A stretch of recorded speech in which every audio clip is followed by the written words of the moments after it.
talking about you guys have had really good outings defensively the last little while. He was talking about how hard it is to kind of, climb to the top of the mountain, get, to your game to a place where you want to be. Staying there is an all new level of hard. And I don't think most people in life know what it's like to push yourself to get to that elite level and then try and stay there. Can you explain to them why that's so hard to stay in that pocket? Probably the biggest thing is that you're getting the opposition's best every night.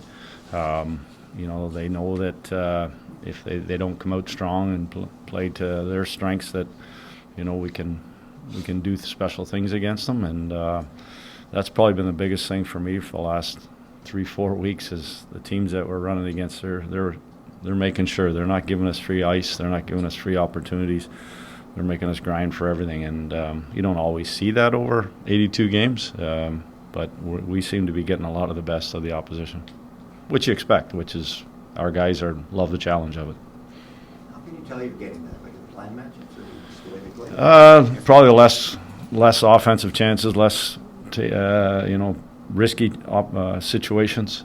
You see it a lot less, and having numbers above us, not even giving us a chance to get into odd man rushes, packing in around their net. So there's little different ways of doing it. You can tell because we pre-scout them and kind of watch their systems and things they do. Then all of a sudden there's a little bit of a wrinkle or a little bit of change against us.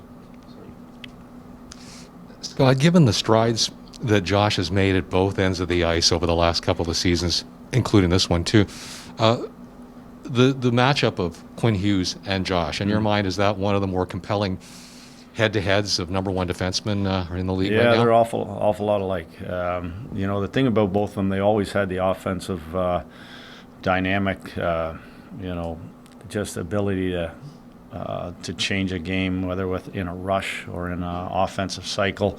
But the thing for me, for both players, and I don't know Quinn real well, but they're taking on the defensive side of things. It's one thing to be an offensive defenseman in this league, but to be able to take the responsibility to go out like they both do and play against the other team's top offensive line.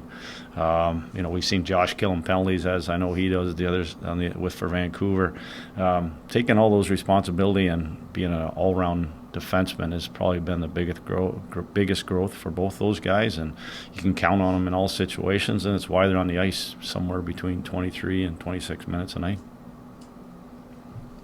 What can the additional power play touches do for a guy like Ville? For him it hasn't been one he's been able to get. Right. So now with Vladdy, kind of the circumstances where we're at, didn't really want to break things up as it was kind of going, so he hadn't gotten a lot of opportunities. So tonight he's going to get some looks, and that's part of his his makeup and what he does. And if they get a chance tonight, hopefully that he can go out and show us what he can do and help us a little bit with his hockey skills. And can that translate to 5-on-5? Like when you get more touches, you get more confidence. That trickles into your 5-on-5. Yeah, that's I think that. I think both work together. I think that if you're feeling it at 5-on-5, you get out in the power play and you have that confidence going. But you're right, the other way too. If you get out there and you get some touches, get some feels, and you got some space to work and maybe make some quality passes or plays or get some shots, it just leads into your 5-on-5 game. I think that's kind of in general our power play is that we always talk about is that it can't be a downer. The whole idea behind our power play is to boost us, whether you score or don't score. It's to boost your sort of our 5-on-5 game, and it certainly can happen for Ville. Thank you.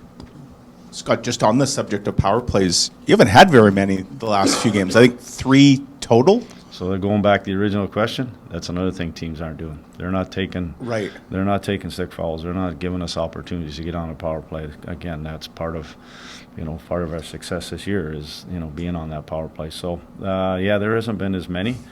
I'm not so sure that there hasn't been warranted, but at the end of the day, it's just part of kind of what you go through.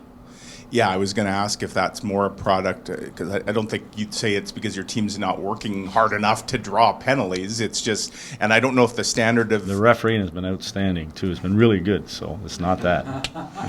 But you're right. I mean, the pre-scout would say, don't take penalties against this team. They'll kill you with the number one. It's what we, look at the last couple of years against Edmonton or years back Washington. Different teams, you just say, do not let these guys change the game on their power play, and that's part of one of the things that coaches are saying, I'm sure. So is there anything as a coach, can you coach your team to draw more power We're plays? not diving. We're not going Right. to do that. But no, I think that when we play fast, when we play on the move offensively, you draw a lot of penalties off the cycle.